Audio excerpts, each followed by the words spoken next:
Bé, la sèrie de més èxit d'esta casa, la ficció valenciana, que ha rebentat xifres d'audiència, la trama que ha rebut més d'una decena de premis per la seva qualitat, que ha enganxat durant 10 temporades grans i menuts, està en perill. Si es tanca esta televisió, vostès es quedaran amb les ganes de veure què passa amb Tonet i Marisol, o amb Valentín i Álvaro, o si Paco i Narcís s'iniciaran amb la seva.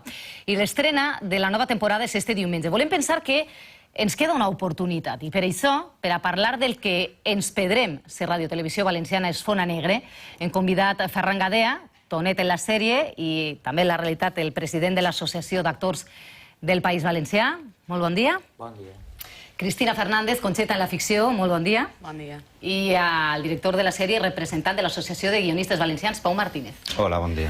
Molt bon dia. M'agradaria que, podeu parlar sense que vos doni el torn de paraula, d'alguna manera, m'agradaria que me contareu com esteu vivint la notícia del tancament de Radio Televisió Valenciana. Bueno, pues l'estem vivint d'una manera molt complicada. Ens afecta no només als treballadors... Ho dic, Pau, un segon. Ho dic en el sentit, perquè després sí que vull que entrar a parlar del treball que suposa per al sector audiovisual, però em refereix ja a nivell personal, a nivell de ciutadans, per a després passar a les qüestions. Bueno, pues a nivell personal és quasi més complicat que a nivell professional, perquè un pot canviar la seva feina, encara que porta 20 anys preparant-se i formant-se per a dedicar-se a això professionalment, però com a societat el que perdem és molt més gran, no? I perdem un mitjà de comunicació que ens permetís tenir una identitat com a poble i que ara mateix ens l'han furtada. Bueno, jo estic molt emocionat d'estar així avui. Estava mirant les imatges i m'entren ganes de plorar. Penso en tota la gent que ha estat esperant un any i pico en què tornarà la sèrie. I no és només, Canal 9 no és només l'Alqueria Blanca, parlant de ficció. Ha sigut moltes sèries. Sèries que han fet productores que han hagut de tancar sense cobrar i tirar a la gent al carrer. Autoindefinits, maniàtics, negocis de família... A flor de pell, quan al principi, les primeres sèries, Ruzafa 56. Vull apel·lar al poble valencià, no a una opció política o una altra. Vull apel·lar a la gent que s'ha emocionat en Dora, en l'amor de Rafael.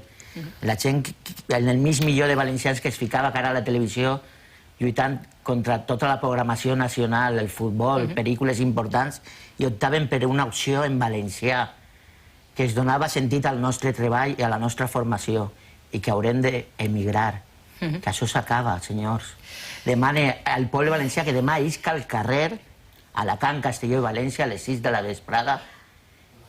Me dona igual que siguen del Blau, de la Quatribarrà, em dona igual l'opció a la gent que parla en castellà, a les zones castellanoparlants, que s'han emocionat també en l'Alqueria, que demà isquen al carrer i diguem als polítics que això s'ha d'aturar, que s'ha de parar.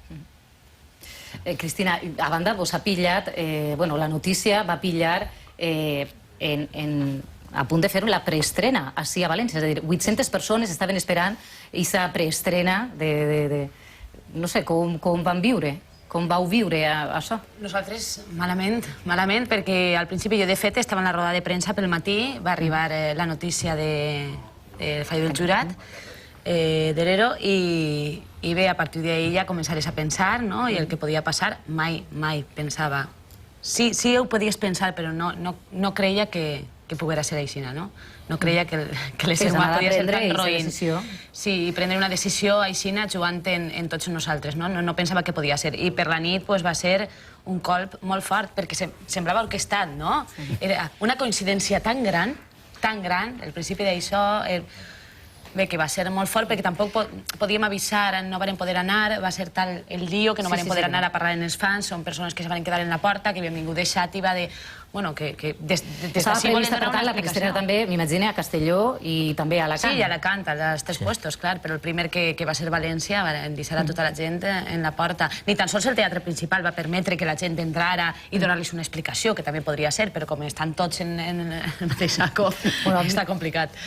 A mi m'agradaria parlar del que estaves introduint quan vos he fet la pregunta de com estàveu vivint aquesta situació pel que fa al sector audiovisual. És a dir, què implica per al sector audiovisual el tancament d'esta ferramenta d'un ens públic com... Ferran parlava de les productores que han tancat. Jo vull que quede clar que tancament de Canal 9 no suposa només l'acomiadament de 1.600 persones que treballen així. El sector audiovisual i Canal 9 com a ens que vertebra tot aquest sector audiovisual dona feina a 10.000, 15.000 persones. 10.000, 15.000 famílies que se poden quedar al carrer, guionistes, tècnics de tot tipus, decoradors, actrius, dobladors, catering, empreses de restauració. Tota aquesta gent ha perdut la seva feina. Tota aquesta gent que hem de fer, ens reciclem, ens anem fora. Aquesta sensació és... O sigui, a mi sempre m'han ensenyat que el que furta alguna cosa és un lladre. I a nosaltres ens han furtat la nostra feina, la nostra forma de guanyar-nos la vida. Estem veient en aquests moments una reunió de part del sector audiovisual. Jo no sé si finalment vosaltres s'ha decidit prendre algun tipus de mesures o si aneu a fer algun tipus d'actuació. Bueno, el primer és, com ha dit Ferran, és anar tots demà al carrer per a que el poble valencià deixi clar. Nosaltres al final som part del poble valencià i nosaltres hem d'eixir al carrer, però tot el poble valencià ha d'eixir al carrer. S'estan fent actuacions conjuntes, hi ha hagut reunions, s'han fet ja comunicats en aquest sentit, però què ens queda? L'únic que ens queda és apel·lar a la gent a que faci fora aquests lladres d'on estan. La veritat és que es posa en perill una sèrie que les xifres avalen el seu èxit, és a dir, per posar només 3 xifres, és a dir, vora un 20% de mitjana d'audiència, va tindre puntes d'audiència d'un 24%, de vegades 10 punts per damunt de la mitjana d'audiència d'esta cadena, i que, a banda, ha sigut el trampolí, en moltes ocasions, per a actors, per a l'escena nacional. M'agradaria fer entendre que verdaderament el que està en perill és una sèrie que va formar part de la història de l'audiovisual valencià, de la ficció valenciana. Totalment. Per exemple, jo he pogut fer pel·lícules a nivell nacional a partir de fer l'Alqueria. Bueno, abans també havia fet alguna cosa, però molta gent m'ha quedat a partir de fer l'Alqueria. I per a nosaltres, és un colp molt dur. Jo, com a president del sindicat d'actors, també vull dir que hi ha més actors valencians venim patint ja en el teatre molts colps del govern valencià, tancaments de teatres, retirada d'ajudes. Els actors sabem com està la societat, però hem d'entendre que els actors també són societat. Estem en les cues de l'atur. Va haver una consellera, no me'n recordo com li deien a esta d'Alcoi, consellera de Cultura, que es va dir que el que les preocupava era les cues de l'atur. Com si nosaltres no estiguérem allí, i ara anem a formar part. Probablement pront estarem molts. Que parlem que, a més de que l'Alqueria ha sigut un fenomen que aporta cultura, que a vegades la ficció sembla, al igual que el teatre, que és només un entreteniment, igual que si no fas un programa cultural i dius, escolta, espai, no? Perquè no, porta cultura, porta base, porta identitat, porta moltes altres coses, a part de fer una gran publicitat de la nostra ciutat, com eren el Bon Dia Bonica del mercat, com és nosaltres de les terres, de la gent que treballa a la terra. Vull dir que és una base important. Jo vull que el meu fill tingui aquesta base. Jo he crescut en aquesta base. Per què li l'han de llevar? Probablement aquesta identificació, que jo crec que amb la sèrie Bon Dia Bonica o principalment amb l'Alqueria Blanca és la clau de l'èxit, i aquesta identificació que el que crea és identitat, no? Identitat en un poble, en una terra, en una comunitat autònoma com la nostra.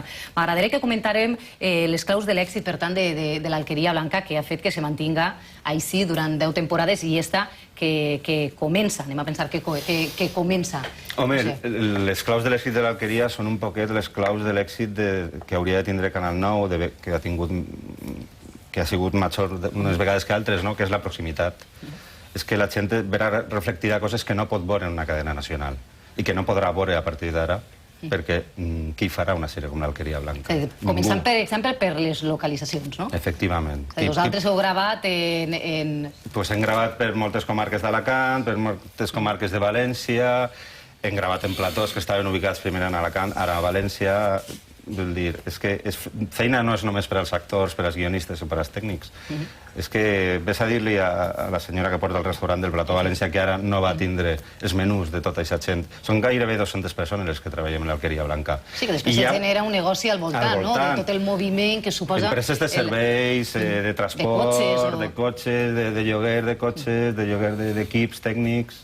Bueno, parlaves de la identificació i de créixer amb no sé, del que comentaves, no? Al nivell de que el teu fill vols que creixi amb aquesta cultura, amb aquesta identitat. M'agradaria saber també l'esforç que ha fet aquest tipus de sèries amb la llengua. És a dir, cuidada, però d'una manera pròxima. A més, ho sabem per l'Acadèmia Valenciana de la Llengua, que ens va felicitar diverses vegades per el tractament, perquè, clar, una sèrie costumbrista com és l'Alqueria Blanca, basada en els anys 70, però mantenia ser molt rigorosa en la llengua. I després he de dir el que jo he notat al carrer, la quantitat d'estrangers que se m'han aproximat. Estic aprenent valencià, parlant així malament, mirant l'Alqueria, o zones castellanoparlants, com en Requena, com el Villar de l'Arzobispo, o en Torrevieja, que abans jo crec que era impensable, o la mateixa Alacant Capital. Molta gent que s'aproximava, jo no veia res en valencià i ara m'he enganxat i no sé què. S'ha fet un treball molt gran de guió i a partir dels lingüistes també per a expressions locals. Han aprofitat moltíssimes coses per a que la gent de molts pobles se sentirà identificada, que estigui la seva expressió, però també la que és de Carlet, la que és... I s'ha utilitzat moltíssim i s'ha cuidat moltíssim en les gravacions. Els lingüistes han fet una feina extraordinària, també. Jo crec que també, en realitat, és destacable el fet de tindre l'audiència de l'Alqueria Blanca una certa heterogènia, arribar a diferents generacions. M'agradaria que me parlés un poc de com s'ha aconseguit això, de que els Pedrem, si no la tornem a veure, i del per què hem de reivindicar que continue. Els espectadors de l'Alqueria Blanca, si una cosa estava clara, és que eren de perfils molt diferents d'edat, des dels més xiquets fins a la gent molt gran, perfil ideològic molt diferent, gent d'esquerres, gent de dretes, estaven units per l'Alqueria Blanca. En aquest sentit, aglutinàvem a tota la societat valenciana, i és aquesta societat valenciana a la que hem de dir-li que isca al carrer i que faça força per a que aquesta televisió no es tanque. I per què? Per les trames? Per què? És a dir, per què? Vull anar al... Per què? Pels guions, pels personatges... Jo crec que una de les claves que me'n va dir molta gent és que sentia representada. Vull dir, aquest poble pareixia... Podia estar a Castelló, a la Camp o a València. Això m'ho ha dit molta gent. Molta gent m'ha dit, m'abuelo era com el tio Pep, o ma mare era... I juga la nostàlgia, també, no? Però i els menuts? És a dir, què penseu que va enganxar en la gent més jove? Eren trames molt divertides. Jo crec que els menuts, tota la trama còmica que portava Tonet, és molt divertit, perquè són aventures d'un antihéroe, i és el que era un poc el personatge de Tonet. I això enganxava molt als menuts. Als més joves, les trames d'amor que podia haver entre Jaume i Asun, va aparèixer Raquel, el meu personatge, vull dir que havien sabut enganxar tot això, i a més que la gent jove també té una nostàlgia cap a el que han fet els seus iaios, els seus pares, perquè n'hi ha molta gent jove en cap, intel·ligent en aquesta ciutat, i que aprecia molt el treball de la terra, el que han lluitat.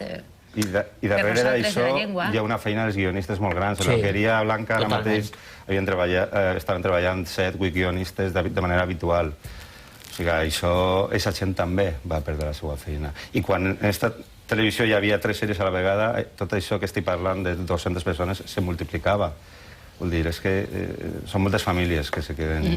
Heu sentit, des que es va conèixer l'anunci del tancament de Ràdio i Televisió Valenciana, què vos ha dit la gent? Heu sentit el recolzament, almenys durant estos dies? Jo he de dir jo que estic molt content de la gent perquè reconeix molt la gent pel personatge i tal, que sí que la majoria de gent, jo crec pràcticament tot el món m'ha dit que no està d'acord, que molta gent s'emociona.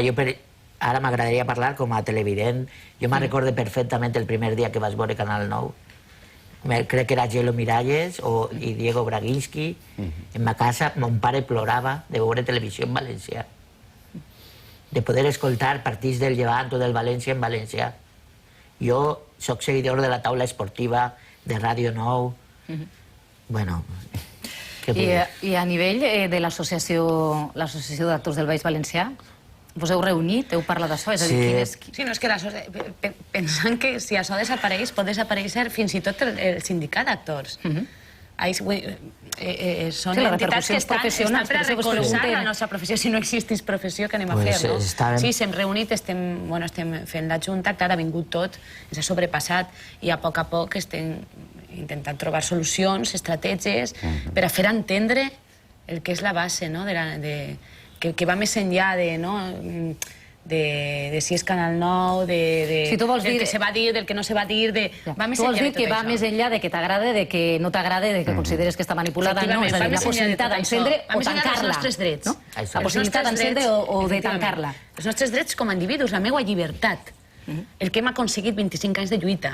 Vull dir, va més enllà de tot això, de que t'agrada o no, de que la poses un dia o no la poses. Vull dir, pots estar més d'acord en determinades coses, però el que està clar és que si no està, no podrem canviar-la tampoc. Clar, efectivament. Parlant i pensant que va estrenar-se el diumenge del capítol i que anem a pensar que continua, que hi ha una oportunitat, que ens queda una oportunitat, què podeu avançar? Què teniu preparat per als vostres fans? Bueno, jo espero que sí que... Anem a fer un esforç. Sí, és un esforç molt gran. Anem a posar un poc d'ànim. És un esforç molt gran perquè ara mateix hi ha companys que estan acabant per a poder tindre 8 capítols i entregar com a mínim 8 capítols. Perquè ara mateix hem de dir que a la productora ningú li ha comunicat que parem de gravar. És a dir, aquesta comunicació, per tant, és a dir, no hi ha comunicació oficial? Oficial no. Res. La situació per a la productora i per als treballadors és molt complicada. Molt en complicada. aquest sentit. Perquè ningú ens ha dit que parem. Però, clar, la productora tampoc pot demanar-nos que treballem gratis fins a que algú ho comunique. Què poden dir en aquestes circumstàncies? Pues que si el diumenge s'emitís i jo demanaria a la gent que la veja perquè és una manera també de manifestar el seu recolzament. I si el diumenge tenia un 25% d'audiència, és un argument molt gran per a defendre esta casa també. Totalment d'acord. Aleshores anem a suposar que estan ahí veient aquest capítol de l'estrena de la nova temporada de l'Alqueria Blanca. Què és el que anem a veure? Pues he de dir que és un capítol prou emocionant, que comença en una gran sorpresa. Si parlem de l'altra vegada és que em costa molt ficar-me a parlar ara, però bueno, sí, jo crec que la gent... I a més, n'hi ha gent que l'ha pogut veure ja per internet, perquè entrant en la pàgina es pot veure, i, bueno, molt emocionant. Crec que, a més, que és una llàstima si no arribarem a emetre la sèrie, perquè crec que és una temporada que se plenava de color, una altra volta de positivisme. Havíem acabat en molt de drama, i bé, el drama, òbviament, té que estar, però n'hi havia una altra cosa recuperada de l'inici de la sèrie que crec que s'havia aconseguit per part de tots, d'equip tècnic, de guió, de direcció, d'actors, i estàvem molt contents. Un canvi de color, hi havia moltes coses noves i trames prou interessants i trames molt divertides, també. Nosaltres plantejàvem, jo plantejava alguns capítols com la gran boda entre Nitino, Álvaro, Tonet i Marisol, els roïníssims de la sèrie, Paco López Campos, Narcís Boira, Robert, si se'n va del país, la seva relació... M'agradaria que me comentareu algun d'estos capítols. No podem. No podem, per això és una altra raó més per a que se meta la sèrie, no podem dir res. Però, digues. Bueno, és que no és això, però si no s'arriba a veure perdrem l'arribada de nous personatges, la tornada d'uns altres molt importants, que a la gent pensa que li agradarien o li agradaran molt si s'aconsegueix veure. Els malos malíssims se fan més malos malíssims. Sí, la veritat és que, com diu Cristina, els guionistes havien preparat una gran temporada. Sí, era la tornada, imagina't, no? N'hi havia molt de treball. Heu après molt durant estos anys treballant en esta sèrie, és a dir, com a professionals, treballant durant 11 temporades en una sèrie d'aquest tipus, s'ha fet evolucionar també el sector? Moltíssim. En quins aspectes? Com? I, a veure, la nostra feina és una feina on ens estem formant cada dia i la forma de formar-nos i de fer-nos millors professionals és treballar cada vegada més. Perquè és la manera que tenim d'aprendre i de cada dia ser millors professionals. No només amb l'Alqueria, jo he treballat en sèries com Da Capo, sèries com Singles, he treballat en programes com Gormandia i jo he vist créixer els professionals. que han crescut a la mateixa vegada que jo, no? A càmeres, a realitzadors, a guionistes, actors. Si no podem continuar treballant, no podrem continuar formant-nos. I serà impossible que un actor com Àlex Gadea sigui protagonista d'una sèrie a Madrid. Perquè Àlex Gadea, per exemple, ha sigut protagonista d'una sèrie a Madrid perquè ha estat en l'Alqueria i ha après moltíssim en l'Alqueria. Sí, parlàvem efectivament de que aquesta sèrie havia servit de salt, de trampolí, per a que molts actors passaren a estar en sèries com la que tu comentes, o com Isabel, no? Sí, com Però a Dani. vegades no perquè te vegen, sinó perquè aprens. Clar, clar. No? Perquè a vegades no són els que te puguen veure, perquè, òbviament, tu vas a fer proves, i és per el que aprens en una sèrie, a aquest nivell, perquè és una sèrie que ha tingut continuïtat, i ha hagut algunes que han tingut, i altres que no tant. Aleshores, te deixa aprendre en un parell de possibilitats fantàstic, no? Sí, per als actors ha sigut una evolució per als que hem pogut tindre l'oportunitat d'estar tant de temps treballant davant de la càmera, perquè la formació de l'actor normalment és en teatre, és teatral, i sempre arriba després el treball en la càmera, que és diferent, i gràcies al treball de Canal 9 hem pogut evolucionar molt, i això ens ha donat l'oportunitat d'eixir fora a fer treball audiovisual. L'Alqueria, Blanca, no és només... Bueno, no ha sigut només un negoci en si, l'Alqueria, sinó que també ha possibilitat no només el trampolí d'actors i altres professionals a altres sèries o altres espais del país, sinó que també ha permet i ha generat actuacions de teatre. És a dir, ha generat un negoci al voltant. M'agradaria també parlar un poc d'això, perquè això també és treball, no? Sí, jo, per exemple, vaig tindre l'oportunitat de fer una de les primeres funcions que van preparar, que va ser Pollo Hijos, que va ser increïble. Van fer dobletes als pobles. És a dir, però m'agradaria fer entendre este fenomen, és a dir, que arran del que és la sèrie de ficció naix uns altres espectacles, unes altres possibilitats. Té una admiració, de sobte descobrís la teua feina, i a vegades només per veure el personatge, per la història d'un autògraf o tot això, fas que vinguen al teatre perquè volen veure't, i de sobte descobreixen un món desconegut que per fi pots ensenyar-ho i dir, això és cultura també. I això agrada, perquè la gent a vegades el teatre, n'hi havia molta cultura teatral en aquesta ciutat, se l'ha encarregat també, bueno, és molt complicat ara que la gent vagi al teatre, i més en el 21%, bueno, de què anem a parlar que no sapiguem, no? Però de sobte la gent venia perquè tenia necessitat de veure els seus personatges i de sobte li agradava. I jo tinc moltíssima gent del club de fans que ha repetit, nosaltres tenim una companyia xicoteta, que tal, bueno, han vingut a tots els espectacles, gent que no falla, però ara ve perquè vol, no perquè me vinga a veure a mi o perquè vinga a veure a Maria Maroto, sinó perquè ve a veure de veritat la funció de teatre, perquè ja li agrada el teatre, que és la base que tindrien que estar educant als nostres fills en els col·legis, fer que el teatre o la televisió o els llibres, com fan de tot. Sí, d'alguna manera se genera un star system que fa que ajuda a que la gent vagi al teatre, o que si un actor està en una pel·lícula pugui anar al cinema, tot ajuda, no? En aquest sentit. A mi m'agradaria en aquest moment també recordar algunes de les escenes d'esta sèrie que quedaran en la memòria dels fans, de tots els telespectadors i, efectivament, dins de la història de la ficció valenciana. Conteu-me alguna de les que considereu vosaltres, és a dir, escenes que hagin marcat la trama d'esta ficció i que tots recorden. Quins moments? Per exemple, amb Dora. Totalment. Bueno, Dora, és que és un patir com la por. Sí, jo recorde molt tot el que ha sigut, per exemple, la pilota valenciana, les partides de Jaume, o les bodes. Clar, els casaments impossibles, no? Els casaments impossibles que de sobte... Bueno, els que no volies, com era el de Asun i el personatge de Juanjo Prats, no? I de sobte també els triangles amorosos, no? Bueno, el drama de Jo Asun recordo va molt de ser carinyo, molt per fort. exemple, una seqüència que vam fer que ens va costar moltíssim d'exteriors, que va ser la dels bous, te'n recordes? Sí. I per què? A Sueca, perquè era molt divertit i a la mateixa vegada molt complicat, perquè ja estàs treballant amb animals que mai saps com poden respondre, no?